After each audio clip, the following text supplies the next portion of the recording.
Andersen's Fairy Tales by Hans Christian Andersen. Chapter II. The Swineherd. There was once a poor prince who had a kingdom. His kingdom was very small, but still quite large enough to marry upon, and he wished to marry. It was certainly rather cool of him to say to the emperor's daughter, "Will you have me?"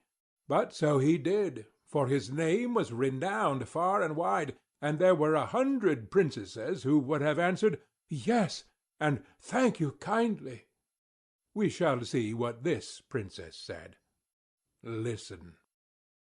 It happened that where the prince's father lay buried there grew a rose-tree, a most beautiful rose-tree, which blossomed only once in every 5 years, and even then bore only one flower, but that was a rose. It smelt so sweet that all cares and sorrows were forgotten by him who inhaled its fragrance.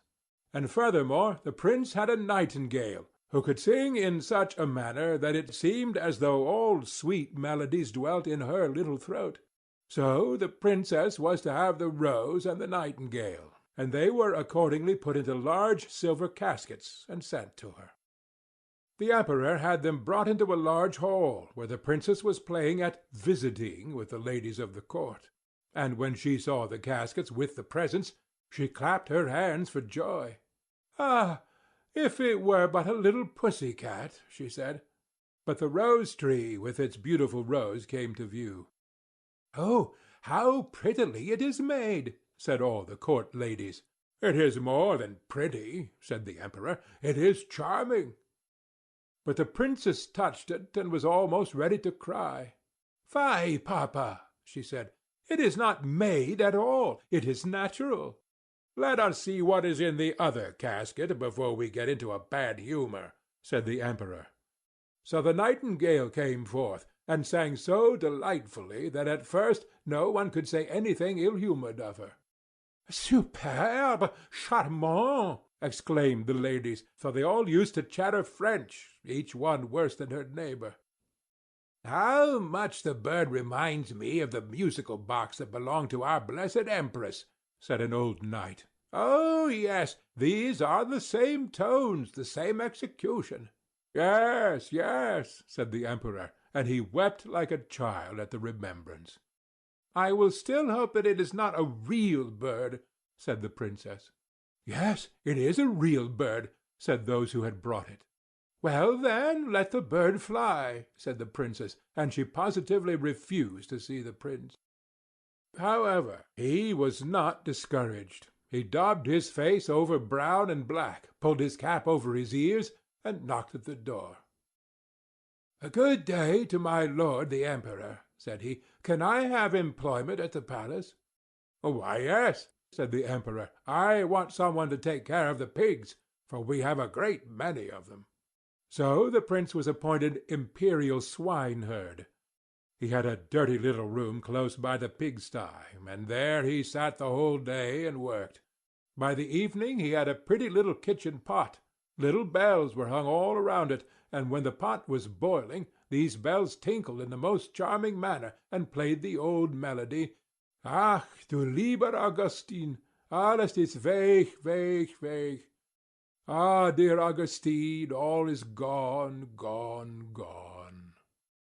But what was still more curious, whoever held his finger in the smoke of the kitchen pot immediately smelt all the dishes that were cooking on every hearth in the city.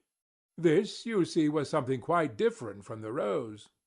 Now the princess happened to walk that way, and when she heard the tune she stood quite still and seemed pleased, for she could play Lieber Augustine. It was the only piece she knew, and she played it with one finger. "Why, there is my piece," said the princess. "That swineherd must certainly have been well educated. Go in and ask him the price of the instrument." So one of the court ladies must run in. However, she drew on wooden slippers first. "What will you take for the kitchen pot?"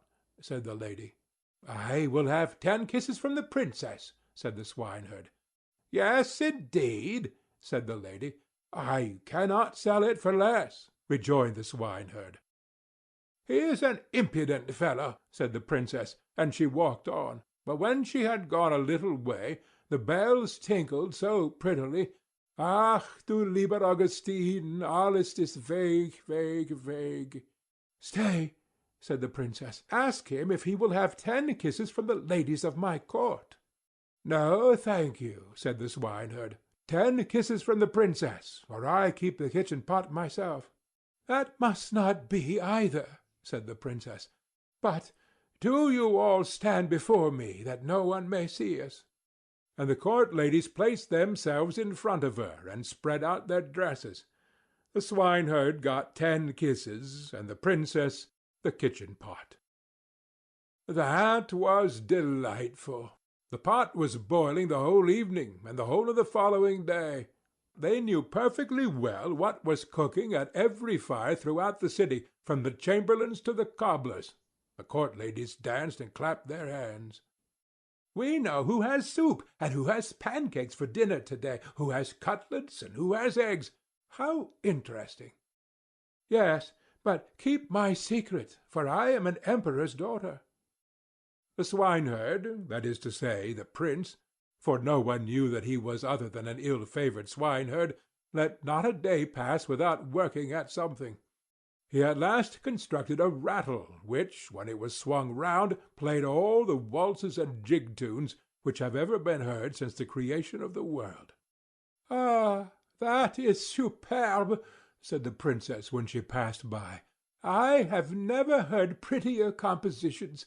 Go in and ask him the price of the instrument, but mind, he shall have no more kisses." "He will have 100 kisses from the princess," said the lady who had been to ask. "I think he is not in his right senses," said the princess, and walked on. But when she had gone a little way, she stopped again. "One must encourage art," said she. "I am the emperor's daughter. Tell him he shall, as on yesterday, have 10 kisses from me, and may take the rest from the ladies of the court." "Oh, but we should not like that at all," said they. "What are you muttering?" asked the princess. "If I can kiss him, surely you can. Remember that you owe everything to me." So the ladies were obliged to go to him again. "100 kisses from the princess," said he, "or else let every one keep his own." "Stand round," said she, and all the ladies stood round her whilst the kissing was going on. "What can be the reason for such a crowd close by the pigsty?" said the emperor, who happened just then to step out on the balcony. He rubbed his eyes and put on his spectacles. "They are the ladies of the court. I must go down and see what they are about." So he pulled up his slippers at the heel, for he had trodden them down. As soon as he had got into the courtyard, he moved very softly, and the ladies were so much engrossed with counting the kisses, that all might go on fairly, that they did not perceive the emperor. He rose on his tiptoes. "What is all this?" said he, when he saw what was going on, and he boxed the princess's ears with his slipper, just as the swineherd was taking the 86th kiss. "March out!" said the emperor, for he was very angry, and both princess and swineherd were thrust out of the city. The princess now stood and wept, the swineherd scolded, and the rain poured down. "Alas, unhappy creature that I am!" said the princess. "If I had but married the handsome young prince! Oh, how unfortunate I am!" And the swineherd went behind a tree, washed the black and brown color from his face, threw off his dirty clothes, and stepped forth in his princely robes. He looked so noble that the princess could not help bowing before him. "I have come to despise thee," said he. "Thou wouldst not have an honorable prince. Thou couldst not prize the rose and the nightingale, but thou wast ready to kiss the swineherd for the sake of a trumpery plaything. Thou art rightly served." He then went back to his own little kingdom, and shut the door of his palace in her face. Now she might well sing, "Ach, du lieber Augustin, alles ist weg, weg, weg."